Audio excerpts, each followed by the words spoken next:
강하다고 하는 것이 결국 강한 것이 지배하는 게 세상이고, 창세기 3장 이후나 뭐 약한 것이 강한 것을 이겨낼 수는 사실 없죠. 그러나 우리의 약함 중에 그리스도의 강함이 역사하시는 것은 우리가 익히 아는 바인데, 세상에서 이 강하다고 하는 것은 많은 것을 사실 의미하죠. 그러니까 우리가 전문적인 그러니까 대학이나 대학원에 가서 의료도 마찬가지고요, 공대도 마찬가지고, 이게 전문 어휘를 영어로 많이 쓰죠. 닭관체라고 해서 이제 이렇게 그 머리 글자만 떼서 쓰는 것도 있고, 그 이유가 뭐냐면 우리가 이 한국말로 이 전문 용어를 썼을 때, 예를 들어서 우리가 지금 오늘도 서밋교회라고 저희 넣었는데, 우리 교회를 이름 있잖아요. 서밋이라고 안 해도 뭐 정상이라니 뭐 이렇게 뭐 많이 있죠. 엘리트라. 그런데 그런 의미들이 우리가 한국말로 쓰는 그런 말들이 이미 갖고 있는 어떤 그 이미지가 있어요. 뜻이 있어서. 그래서 진짜 직관적으로 그 어떤 그 어휘를 만들어내기가 어렵거든요. 그러니까 제가 왜 이 말씀을 드리냐면, 그리스도 안에서 강하다 그러면 이 강하다고 하는 것이 과연 어떤 것인가에 대한 부분을 우리가 본질적으로 생각해 보지 않으면, 우리가 이제까지 강하다고 생각했던 많은 것들이 생각을 이제 붙잡게 되거든요. 그래서 저도 한번 제가 돌이켜 봤습니다. 강하다고 하는 것을 뭐라고 사람들은 생각할까? 결국 능력이 있다, 뭐 재력이, 돈이 많다, 또 아는 게 많다, 지력이 있다, 혹은 힘이 세다, 이런 것들을 사람들은 뭐라고요? 강하다고 얘기를 하죠. 능력이 좋다, 이런 얘기들을 합니다. 그러면 저는 가끔 그런 생각을 해요. 물론 이제 뭐 암투가 있을 수도 있지만, 그 독재자들, 예를 들어서 북한의 뭐 김일성이라든가 김정일이라든가 김정은이라든가, 김정은이 지금 살았냐 죽었냐 이것도 이슈인데, 굉장히 강한 사람들이거든요, 되게. 그죠? 그리고 돈도 많아요, 독재자들이. 그리고 본인은 지력이 있을지 없을지 모르지만 굉장히 엘리트들이 주위에 있죠. 힘도 있고. 보면 되게 빨리 죽어요. 나는 김정일이 과연 죽을까? 내 생애 안에서 죽을까? 이런 생각을 해봤거든요. 왜요? 산삼 같은 거 뭐 이런 것들은 뭐 밥 먹듯이 먹을 거 아니에요. 그럼에도 불구하고 빨리 죽더라고요. 이런 것들이, 그러면 결국은 그런 사람들이, 물론 뭐 암투가 있어서 뭐 독살이 됐는지 어쨌는지 그건 알 수 없지만, 어쨌든 그렇게 몸에 좋고 돈이 많고 세상에 좋다는 건 다 했을 거란 말이에요. 예를 들자면. 근데도 불구하고 아무것도 안 하는 우리보다 더 못 살아요. 우리 세대에서는 김일성도 봤잖아요. 그죠? 근데 김정일이 올라오면서 이제 김정일로 우리 평생 가겠구나 했더니 김정일도 죽었어요. 그러고 나서 또 뭐예요? 김정은 씨도 죽었는지 어쩐지 알 수가 없죠. 이렇습니다. 정말 재력이 있고, 그러면 제가 가끔 아이들하고 얘기를 하거든요. 청소년기 아이들이 이 욕망 호르몬이 많기 때문에 재벌들, 돈 많은 집 아이들, 돈 많은 집 재벌 아들들 굉장히 부러워합니다. 그걸 얘기하죠. 과연 뭐 이병철 회장이라든가 뭐 우리가 정몽길 이런 사람들 대단한 사람들인데 결국은 죽었잖아요. 다. 결국은 그 사람들이 영원하지가 않다라는 거죠. 진짜 죽음과 삶의 문제를 해결하지는 못했다는 거죠. 어떻게 보면 그 사람은 세상의 문제를 해결했죠. 많은 부분을. 문제를 일으키기도 했지만. 그러나 정작 본인의 삶과 죽음에 대해서는 완전 무력한 존재였다는 거예요. 그럼에도 불구하고 어떤 분이 얘기하더라고요. 살려면 필요하잖아요. 얘기하더라고요. 살면 필요하죠. 전제를 놓고 가겠습니다. 가끔 이렇게 나무와 풀에 대해서 강함을 얘기합니다. 인문학자들 이런 사람들이. 부러질 것인가 휘어질 것인가 이런 얘기 하잖아요. 어느 쪽이 강한 걸까요?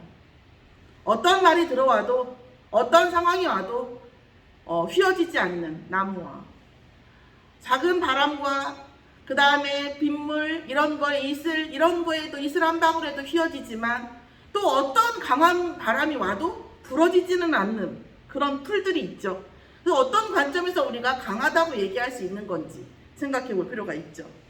또 하나 강하다고 하는 것이 뭐냐면, 우리가 감정의 표현을 강하다고 또 얘기하더라고요. 다른 것도 있을 수 있는데, 뭐 예를 들자면 우리가 감정의 이런 표현들을 강하게 하는 사람들이 있죠. 이렇게 보면 이게 뭐 욕을 잘한다거나 아니면 이제 뭐 바로 주먹 무엇보다 주먹이 앞선다거나 뭐 이런 경우도 있겠죠. 강하다고 하는 거죠.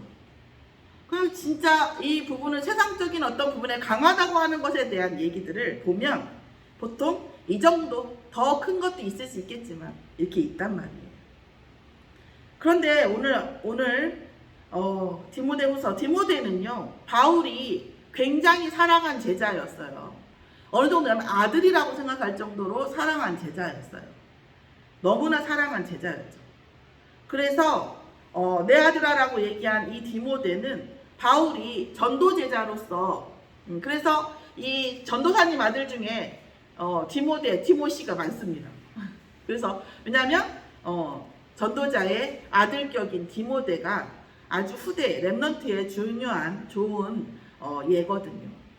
그 내 아들아, 가장 사랑하는 내 아들아가 무슨 뜻이겠어요? 내가 가장 사랑하는 자야, 내가 가장 믿는 자야, 이런 뜻이겠죠. 그 가장 사랑하고 가장 믿고 내 모든 걸 맡길 수 있는 그 디모데한테 바울이 남긴 게 뭐예요? 너는 뭘 남겼죠? 그리스도 예수 안에 있는 은혜 가운데에서 강하고. 렘넌트를 놓고 기도하고 있는데 어느 순간 이 말씀이 제 가슴에 완전히 꽉 차는 순간이 있었어요. 아, 내가 재산이나 뭐 어떤 공부나 많은 것들을 남겨줄 수 있지만 내가 후대한테 남길 수 있는 것, 그리고 정말 절대적인 것, 변하면 안 되잖아요. 그런 것이 결국 뭐냐? 그리스도 예수 안에 있는 은혜 속에서 강함이에요. 약함이 아니에요. 전쟁이 났다, 이겨야 돼요. 저도 이게 축구나 이런 거 잘 안 보거든요. 왜냐하면 승부를 보면 이겨야지 지는 거를 용납할 수가 없어. 그냥 안 봐버려. 차라리 안 보는 게 낫지. 저도 승부욕이라고 하면 둘째가라고 저도 서러워거든요. 그래서 저도 그렇거든요. 옛날에 제가 전북 청신에서 강사로 있을 때 전국 청신이 다, 그러니까 전라북도 청신이지만 전라북도하고 전남은 이제 하나의 호남 청신으로 같이 했거든요. 청소년 신학원을. 이제 영남, 호남, 경기, 강원 다 모여갖고 체육대회를 한 적이 있었어요. 우리 이루가 기억하려나 우리 그때 알리티시 가서 했죠. 그때 전체 종합 우승을 했죠. 제가 안 갔어야 되는데 갔어요. 가가지고 한 80%의 경기를 이긴 걸로 기억해요.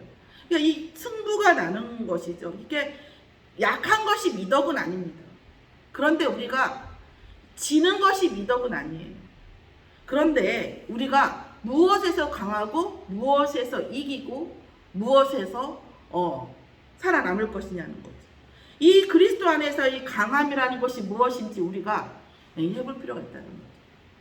많은 기존 교회가 헌신을 한다거나 또 어떤 부분에 굉장히 이런 거 있잖아요. 막 사회에 어떤 영향을 준다거나 프로그램을 한다거나 또 눈물로 기도하고 목사님들이 막 이렇게 금식하고 저는 금식도 잘 못하는데 금식하고 막 이런 것들 이게 되게 약한 것들 중요하죠.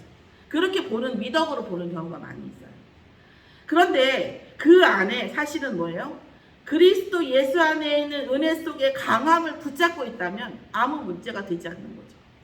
어떤 상황 속에서도 우리 그리스도 안에 있는 은혜 가운데에서 강함을 붙잡으면 문제가 되질 않는 거예요. 잠시만요.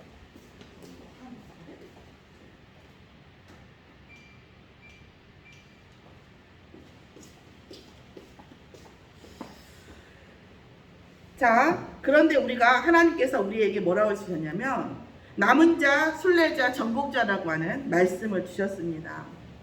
자, 그리스도 안에 은혜에서 강하고라고 하면서 바울이 디모데에게 설명을 합니다. 뭐라고 했냐면 2절에 보면 또 내가 많은 증인 앞에서 나에게 들은 말을 충성된 사람에게 부탁하라.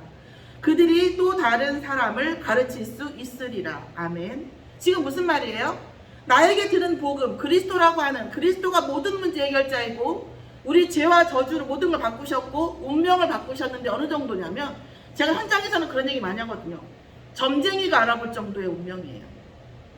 점쟁이가 알아볼 정도로 운명이에요. 너 점을 잘 치는 사람이 있었어요. 제가 아는 사람 순천에.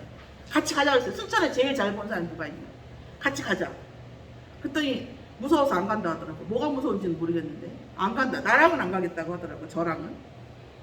이 예수 그리스도의 복음을 들었어요. 들었는데 어떤 남은 자냐? 이것을 전달할 것을 맡길 수 있는 남은 자예요. 내가 그리스도의 복음을 듣고 나 하나 구원받고 끝난 게 아니라 이 구원을 전달할 수 있는 사명을 가진 남은 자예요. 그러면 뭐 대단한 어떤 저게가 아니라 내 마음속에 내가 이 복음 받아갖고 그리스도 안에서 내가 구원받았고 내 운명이 바뀐 이 응답을 누군가에게 전달해야겠구나라고 생각하면 그 사람은 뭐예요? 남은 자. 그 남은 자예요. 자, 그러면서 뭐라 하지? 마가복음 13장 13절에서 15절을 보면 뭐예요? 예수 그리스도께서 제자를 부르실 때 어떤 불렀어요? 원하시는 자를 불렀다고. 우리가 잘하고 예쁘고 착하고 이래서가 아니고 그리스도께서 영세전부터 하나님께서 뭐예요? 원하시는 자, 예비한 자를 부르셨다고. 자, 그러니까 우리 청소년들이라든가 후대들이 또 많은 설신자들 뭐라고 해요? 그러면 복음을 못 들은 사람은 어떡하냐? 예수를 한 번도 못 들어본 사람은 뭐냐라고 물어보는데 그거는 할 얘기가 많지만 간단히 얘기하면 그 사람들은 원하지 않는 자인 거예요.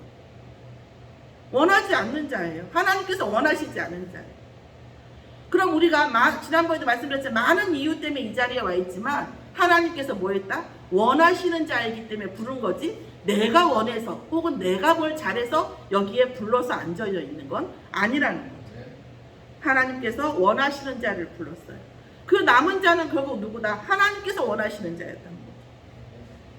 또 하나는 그 다음에 뭐예요? 남은 자는 뭡니까? 문제와 응답 속에서도 뭘 잡을 수 있는 사람? 오직 예수를 붙잡는 사람. 그 문제가 어디서 옵니까? 사실은 이 문제라고 하는 것이 우리 인생이 떠날 수는 없어요. 그러면 우리가 진짜 그리스도 안에서 제가 어느 새신자한테 얘기했지만 싸우라고 그랬어요. 싸워라. 누구하고 싸워요? 하나님과 싸워라. 하나님 왜 이렇게밖에 안 됐습니까? 왜 네가 한 것도 싸워라. 네가 게으르고 네가 오매하고 혹시 그런 생각이 스스로 든다면 내가 그렇다는 게 아니라 혹시 그런 생각이 스스로 들 때 많이 있잖아요. 싸워라. 하나님 제가 왜 이런 상태입니까? 제가 왜 여기서 머물러 있습니까? 제가 왜 이것을 넘어서지 못합니까? 제가 왜 이 문제를 당해야 됩니까? 하고 본질적으로 싸우라고요. 언제까지요? 답이 올 때까지. 답은 어떻게 옵니까? 답은 현장에서도 옵니다. 가장 큰 답은 강단에서 옵니다. 그래서 강단 메시지 속에서 자기의 답이 들어있어요. 그리고 뭐예요? 강단 메시지를 붙잡고 기도하다 보면요 많은 루트를 속에서 답이 옵니다. 제가 이렇게 살다 보면 저는 막 이렇게 젊었을 땐 좀 그랬던 것 같긴 해요. 그런데 지금은 시간도 없고 힘도 없고 막 뭘 따라다니면서 응답을 쫓아다니고 뭐가 좋다더라고 가고 저는 정말 흔한 개모임 한 번도 해본 적이 없거든요. 그러니까 뭘 따라다니고 사람끼리 이렇게 뭉쳐서 원래 이렇게 그걸 잘 못해요. 근데 진짜 말씀을 붙잡고 제가 기도하다 보면 그냥 이게 만나지고 스쳐지고 이게 주어지고 그래서 제가 어떤 부분에 대한 정보라든가 어떤 부분에 얘기를 하면 사람들이 제가 막 찾아다니는 줄 알아요. 그렇지 않아요. 말씀 붙잡고 기도하다 보면 하나님이 만나게 하시고 접하게 하시고 그게 계속 묵상하다 보면 이게 이유가 있어. 만나게 하는. 자, 문제와 응답이라고 하는 것도 마찬가지예요. 응답도 주의하셔야 됩니다. 사실은 응답이 더 주의해야 될 일이에요.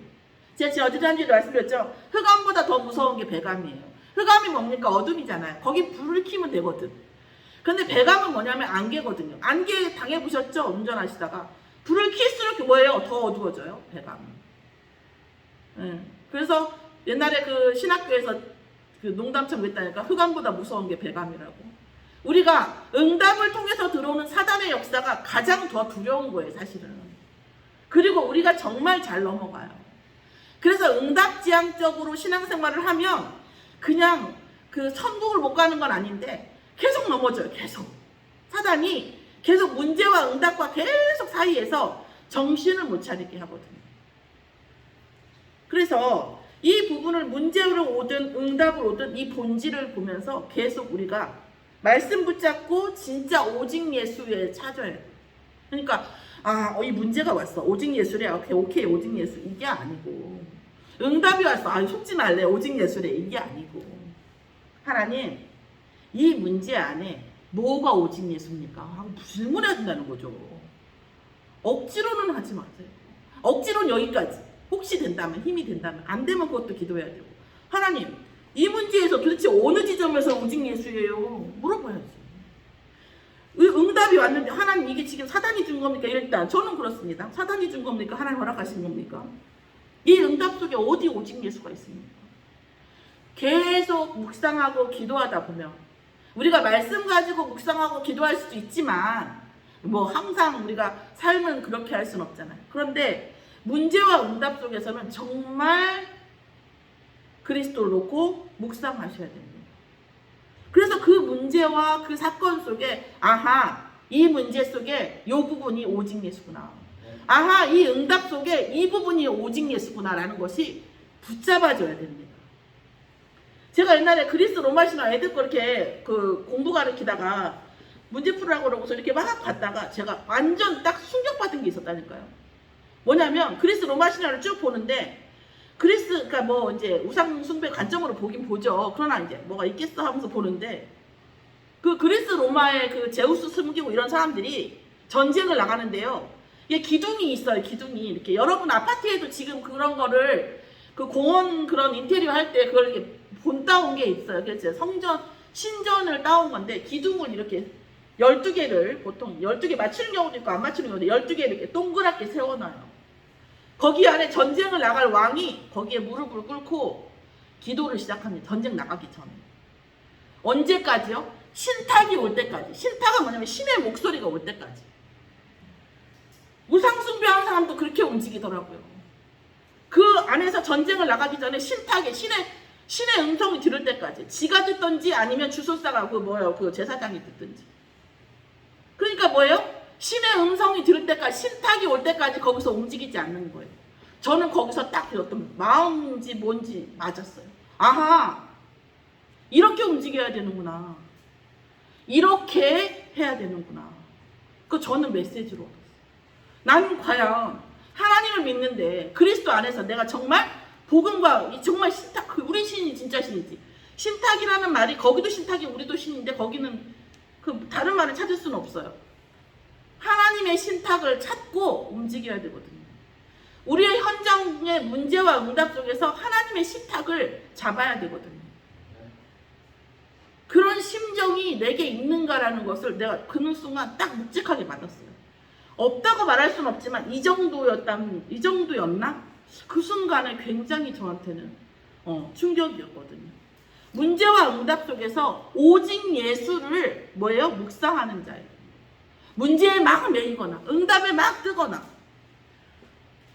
그것은 사단에게 잡히기가 너무 쉬운 거죠. 그 다음에 뭡니까? 생명력이 있는 자예요. 어떤 생명력? 그리스도의 생명력이 있는 자. 있으나 마나 생명이 있는 것 같기도 없는 것 같기도 그게 아니라 생명력이, 그리스도의 생명이 에너지로 있는 자예요. 에너지로. 없으면 어떻게 해요? 주시라고 해야죠. 주시라고. 청구서를 올려야죠. 하나님, 제가 이 현장에서 예수 그리스도의 생명력이 그 에너지로 충만하게 해달라고. 이 부분을 놓고 이걸 가지고 있는 자가 뭐예요? 남은 자입니다. 남은 자예요. 있으나 마나 한 게 아니라, 그리고 아무 일 없이 이게 아니라 어떤 문제와 환경과 어떤 상황 속에서도 그리스도라는 것을 붙잡고 남아있는 자입니다. 그 에너지, 그리스도의 에너지와 영적 힘이 충만한 자입니다. 지난번에도 언뜻 말씀드렸지만 저희 둘째 아들이 와 있어요. 와 있는데 일본에 가요. 다다음 주에. 계속 제가 지금 계속 한 6월, 5월 동안에는 계속 기도가 되고, 사실은 이 요게벳의 노래가 계속 저한테 지난주 동안에 흐르더라고요. 과연 저는 이제 물론 이 다음 말씀도 드려야 되겠지만 이 상황에서 무슨 말씀 드리고 싶냐면, 내가 과연 이 심정으로 현장을 보고 있는지 렘넌트를 볼 건지. 그러니까 제가 우리 둘째 아들하고 얘기하지만 얘가 뭐 보진 않았어요. 제가 볼 땐 얘는 사주는 단명이에요. 태어날 때부터도 문제가 있었고, 그 전북대 그 교수 관리 받아가지고 낳고, 낳자마자 3주 만에 문제가 생겨갖고, 여러분 그 등 위에서 척수 새로 그 생으로 마취 안 하고 뽑는 거 있잖아요. 그거 하고, 뭐 6살 때 또 뭐 고데노이드 아들 수술하고, 굉장히 많이 그렇게 했었어요. 제가 이렇게 말할 때 21세기가 아니었으면 살아남기 힘든 건 그랬는데, 결국은 마지막에 이제 5학년 때 암 진단받고 서울에 가니까 우리 아들도 알지만 죽은 사람의 수치였어요. 비혈관 혈액 수치가. 그렇게 해서 하나님께서 언약 붙잡고 이제 요즘은 그 말을 잘 안 하는데 우리 아들이 모르시는 분도 있으니까 잠깐 말씀드리면, 어느 날 항암제를 맞는데 너무 땀이 나고 힘들더래요. 너무 땀이 나고 힘들어서 화장실에 가서 기도를 했대요. 하나님이 계시다고 하지만 나한테 한 번도 보여준 적 없지 않습니까? 사랑하는 엄마가 사랑하는 하나님이라 나도 하나님을 사랑했습니다. 그러나 이제 내게 증거를 주시라고 그랬대요. 성경에 양털을 쌓아놓고, 기도원이었거든요. 양털을 쌓아놓고 양털에 이슬이 내리고 풀밭에 이슬이 안 내리면 하나님 나와 함께 하신다고 했고, 그 다음날 양털에는 이슬이 안 내리고 양털에만 반대인가? 그 반대로 그렇게 해주시면, 그거 확인을 2번이나 했어요. 그렇게 그랬던 그 사람에게 준 증거처럼 나에게도 증거를 주시라고. 내일 아침까지 내가 땀이 너무 나서 힘들죠. 손가락 하나 까딱 못해요. 진땀이 완전 다 나가지고. 근데 내일 아침까지 제가 땀을 한 방울도 안 흘리면 하나님께서 나와 함께 하시는 줄 믿겠습니다 했대잖아요. 그랬는데 다음날 아침까지 땀이 한 방울도 안 났대요. 그러고 나서 1, 2주 있다가 모바일로 엑스레이를 찍거든요. 암센터는. 암세포가 여기에 완전히 꽉 찼었거든요. CT 찍었어요. 노랗게 나와요. CT 찍으면. 노랗게 있던 약간 가슴이 올라가서 나 살쪄서 그런 줄 알았더니. 그랬던 암이 세포가 완전히 없어졌죠. 그렇게 하고서 이제 애프터 항암 있잖아요. 그러니까 유지만 한 거예요. 나머지는 4주 만에 없어지고. 그런 상황 속에서 있었던 거죠. 이제 그리고 나서 제가 이제 그때 무릎을 꿇었다고 어제 말씀드렸잖아요. 제가 정말, 그러니까 저희 동생들도 얘기해요. 누나는 참 상상할 수 없었던 길. 그만 가? 이렇게 얘기하는데, 그 중에 하나도, 가장 큰 것 중에 하나 목회입니다. 무릎 꿇었죠. 그 전에는 이제 전도사 임직돼가지고 임명받아갖고 담임 목사님이 이제 너무나 갑자기 전도사 임명을 하니까 정당성을 부여받기 위해서 신학을 해라 해가지고 했는데, 저는 말대로만 한 거죠. 아들이 그렇게 있으니까 납작 엎드렸겠죠. 뭡니까? 뭐든지 하라면 하겠습니다. 가라면 가고 서라면 쓰겠습니다.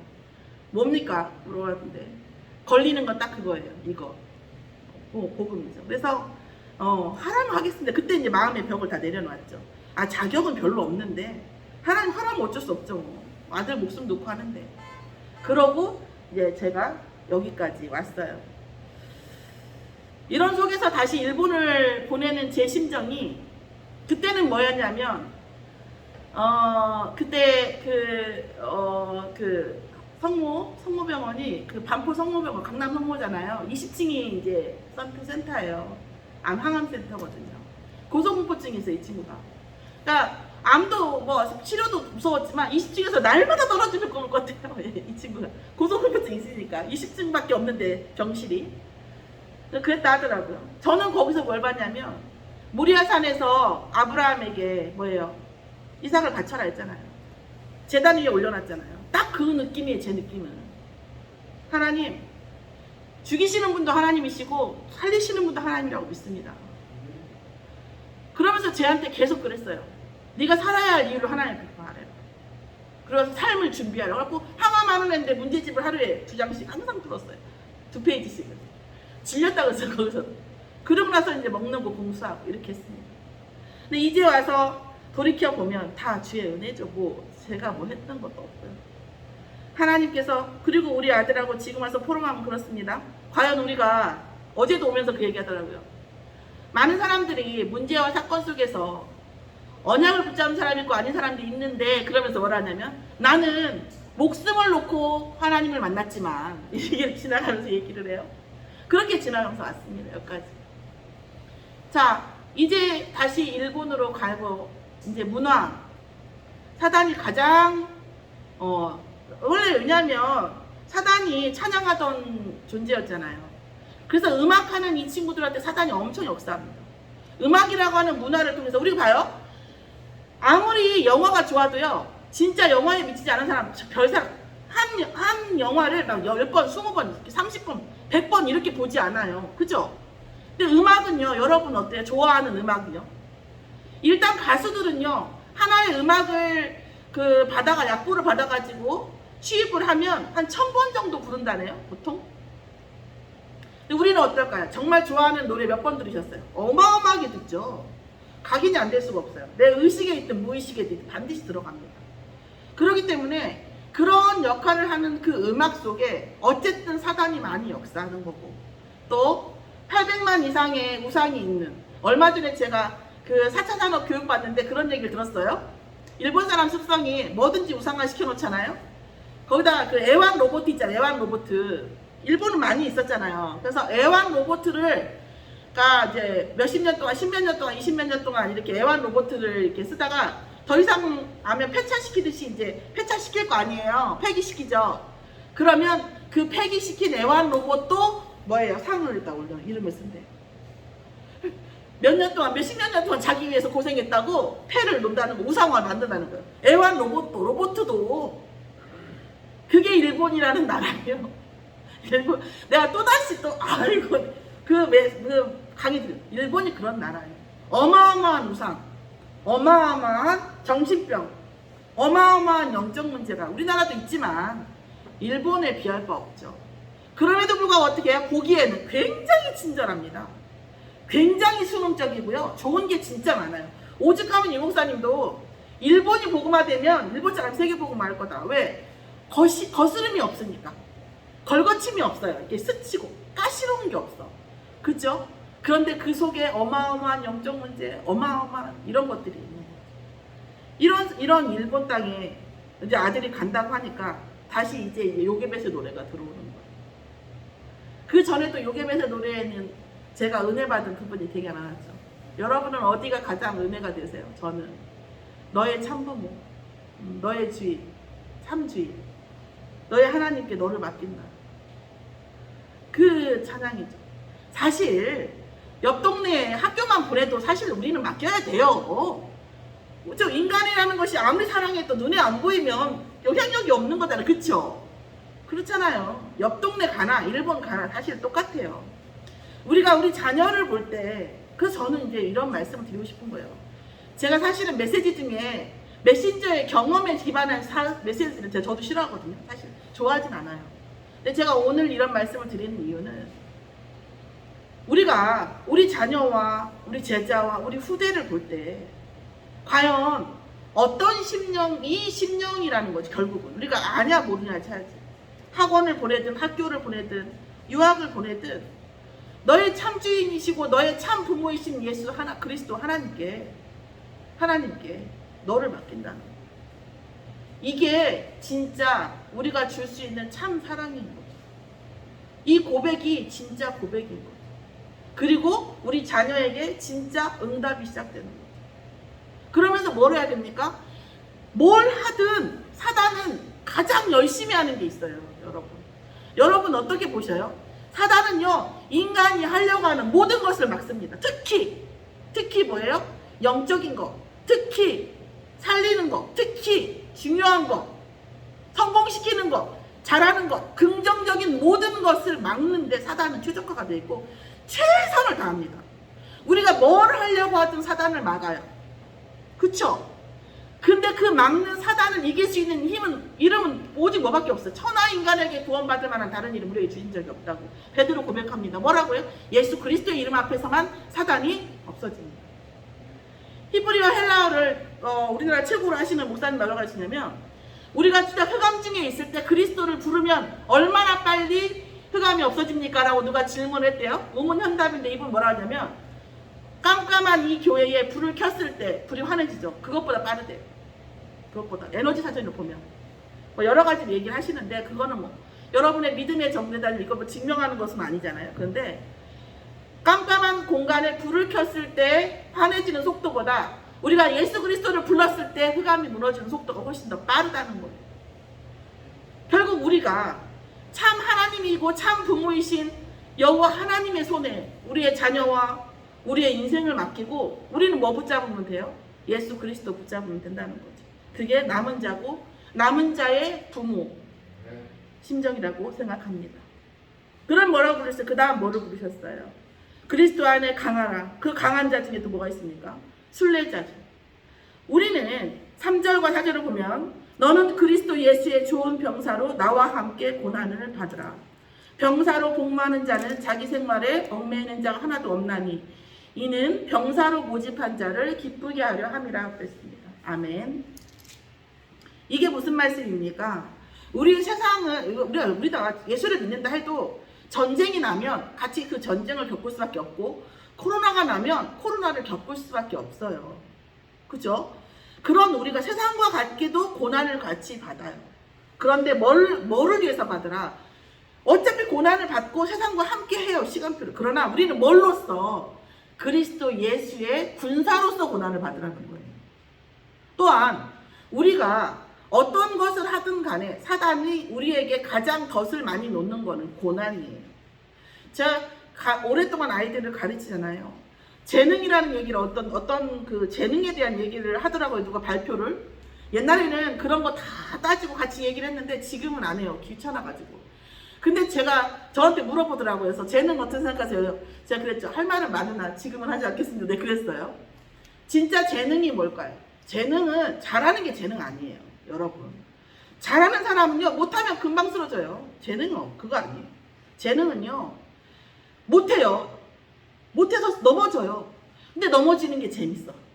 또 일어나고 싶어. 또 넘어졌어요. 근데 다시 또 일어나서 또 하고 싶어. 그게 재능이에요. 그걸 길게 할 수 있고 그걸 뭐 할 수 있다고요? 넘어지는데 자전거를 배울 때 그랬잖아요. 넘어지는데 아프면서도 다시 타고 싶잖아요. 물론 그런 우리가 연애할 때도 마찬가지 싸우잖아요. 싸울 때 다시 보고 싶잖아요. 사랑이라는 것이 항상 젊었을 때 특히 사랑이라고 하는 것이 항상 위험 요소가 많잖아요. 그럼에도 불구하고 빠지죠.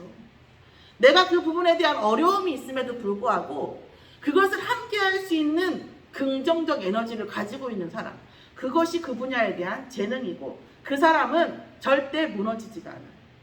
오늘 그리스도의 좋은 병사로 고난을 함께 받으라고 얘기합니다. 세상의 고난을 받고 인생의 고난을 받을 수 있는데 뭘로써 받냐면 그리스도 예수의 좋은 것. 그러니까 그리스도의 병사로 고난을 받으라고 하는 거예요. 그러면 뭐라고 하냐? 병사로 복무하는 자는 내가 그리스도의 군사가 되겠습니다라고 생각하고 고백하고 그리스도의 군사된 입장에서 세상을 바라보고 그 고난을 바라보고 함께 겪으면 생활에 얽매이는 자가 없다고요. 생활에 얽매이는 자가 없다고요.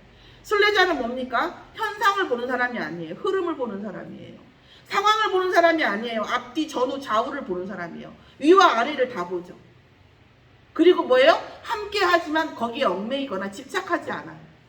그리고 뭐예요? 순례자는 결국은 내가 어디서 나서 어디로 가서 어디로 가야 할지를 아는 사람이에요. 그걸 알고 지금 현재를 대하는 거죠. 그걸 알고 지금의 현상을 보는 그 순례자입니다. 그래서 상황과 장소에 얽매이지 않아요. 당연히 환경에 속지 않아요. 누가 내가 지난번에 했지만 욕을 해요. 욕을 하면 저는 어떤 거죠? 저도 뭐 요즘은 뭐 욕먹을 말 많지는 없지만 어떤 부분에 문제가 하면 저는 사실 저를 점검, 내가 정말 그런 사람인가? 두 번째가 있겠죠. 두 가지 경우가 있겠죠. 내가 그런 사람이거나 그런 사람이 아니거나. 그럴 수도 있죠. 그런 사람일 수 있어요. 그럼 어떻게 하죠? 그런 사람, 오늘부터 나는 그런 사람이 안 되겠다. 그럼 어떻게 했죠? 나는 그런 사람이 안 되겠다고 길을 바꾼 순간 그 사람의 말은 뭐가 되죠? 거짓말이 되는 거죠. 그리고 그런 사람이 아닐 수 있어요. 아니면 그 사람은 원래 그 말은 거짓말이기 때문에 상관할 바가 없는 거죠. 상황과 장소에 얽매일 필요가 없고 환경에 속을 필요가 없어요. 왜요? 우리는 순례자는 뭐죠? 궁극적인 방향을 알기 때문에, 궁극적인 길을 알기 때문에. 그리고 뭐예요? 흐름과 모든 것을 봐요. 한 가지 막 작은 거에 집착하지 않아요. 전후 좌우 사건과 모든 것들을 보는 거죠. 그리고 또 한 가지 뭡니까? 순례자는 그런 거 사실은 세상의 지혜자도 다 하잖아요. 세상에 똑똑하다는 사람들도 하잖아요. 요즘 보면 말 잘하는 사람 유튜브 보면 말 좀 하는 사람들 얘기를 들어보면 정말 깊어요. 정말 넓습니다. 그런데 뭐예요? 순례자는 보이는 모든 것을 무엇으로? 기도로 연결해서 뭐예요? 하나님의 보좌의 축복과 연결하는 사람인 거죠. 그게 순례자입니다. 내가 모든 것을 보고 얽매이지 않고 흐름과 많은 것들을 보지만 그것을 뭘로? 보좌의 축복과 연결하는 사람이 순례자입니다. 그래서 인생이라고 하는 것은 언약의 여정이고 결국 그 언약의 여정은 세계복음화와 천국에 대한 소망이죠. 그 관점으로 모든 것을 다 항상 해석하고 보고 하나님과 소통하면서 인생을 사는 사람이 순례자죠.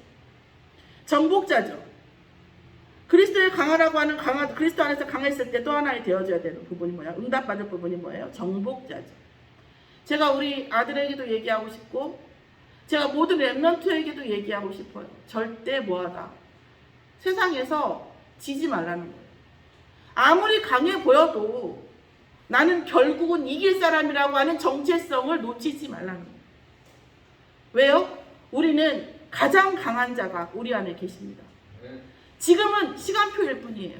그럼 지금 이 시간표에 분명히 내가 보아야 할 것과 깨달아야 할 것이 있기 때문인 거지 우리가 결코 우리는 뭐예요?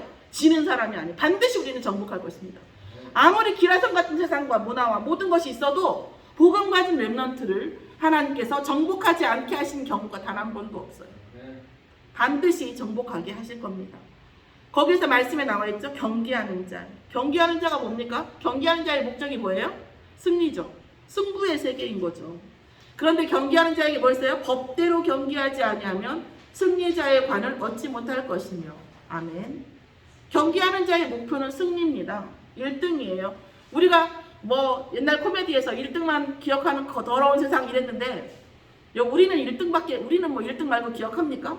1등도 다 기억 못하는데 승리하는 것이 경기자의 뭐예요? 목표예요. 오직 그것밖에 없어요. 그러나 뭐예요? 법대로 경계하라고.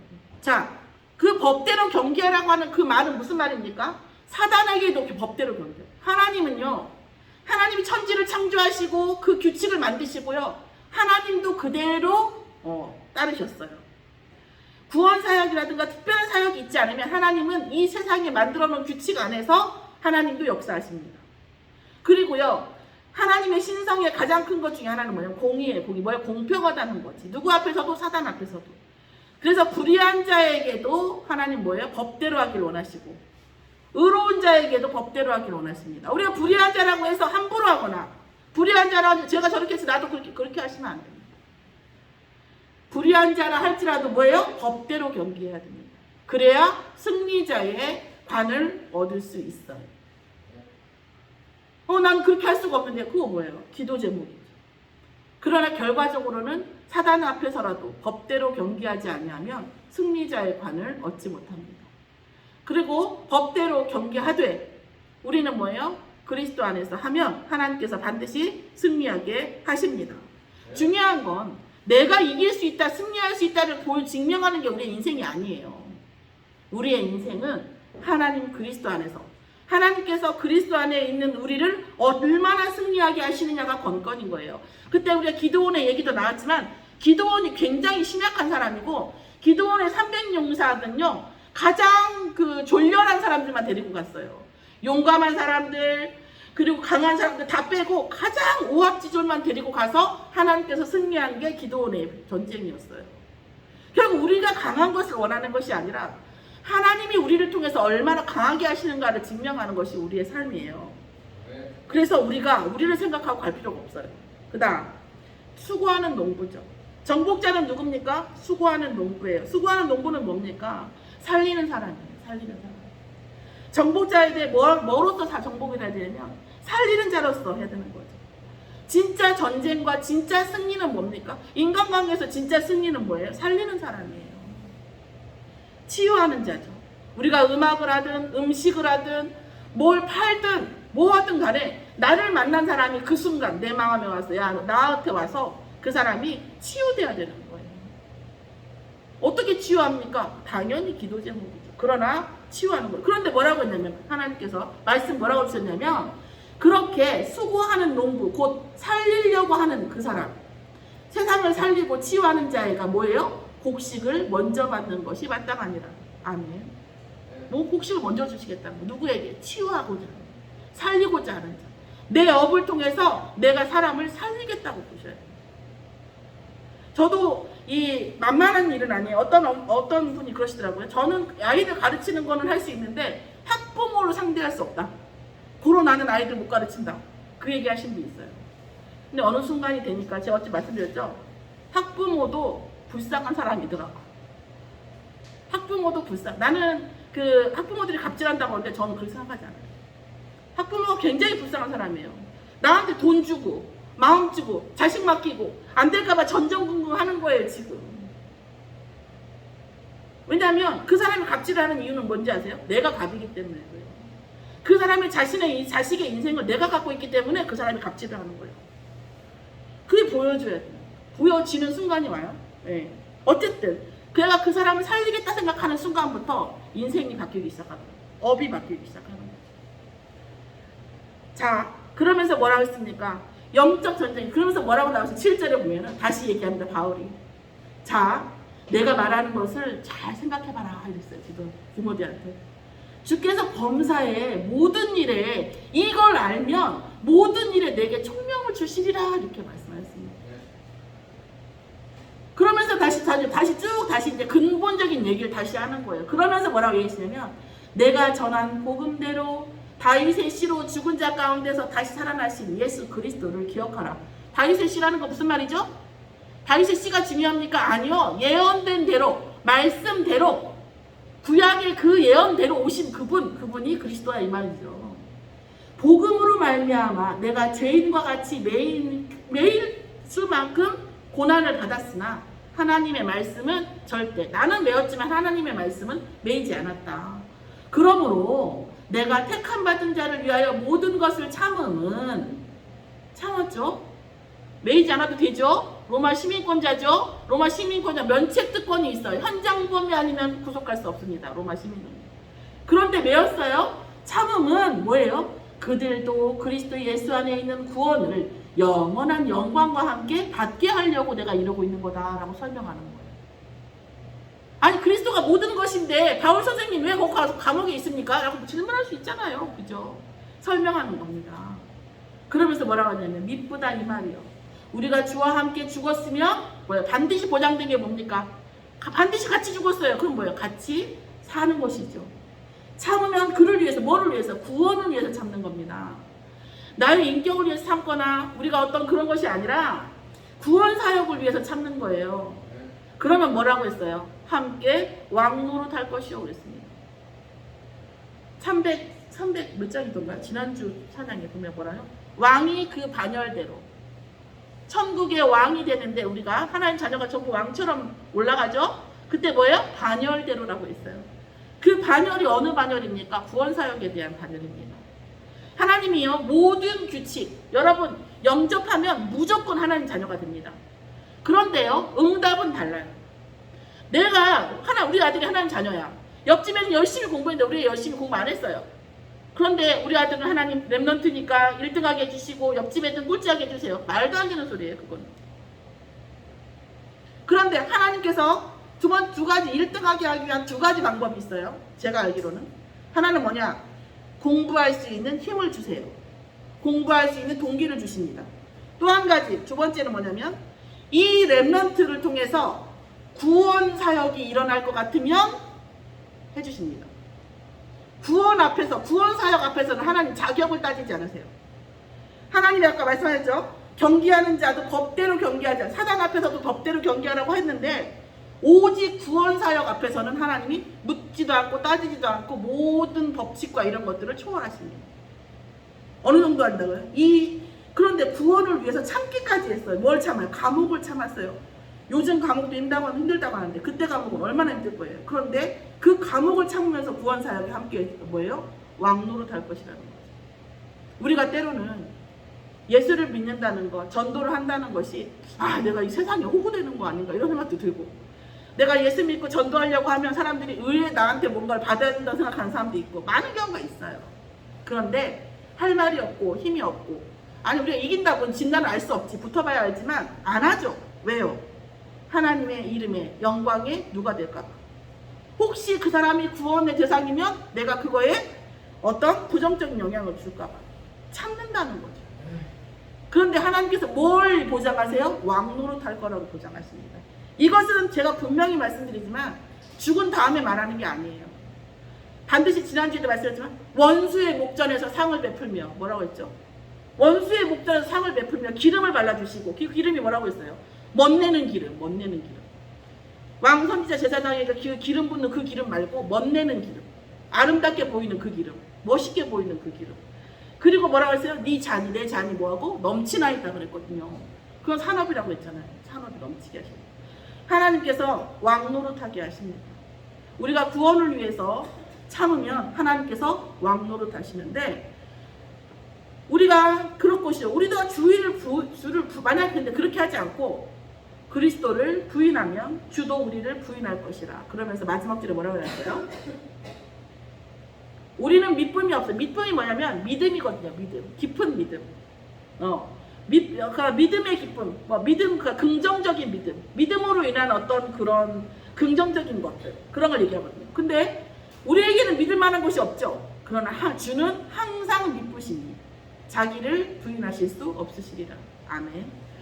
오늘 오직 그리스도 안에서 강하라는 하나님의 말씀 주셨습니다. 강해야 됩니다. 사실 강해야 해요. 그런데 내가 강하고 내 성격이 강하고 내가 아는 게 강하고 이런 강함은 다 쓸데없는 거예요. 사단은 그것보다 훨씬 강합니다.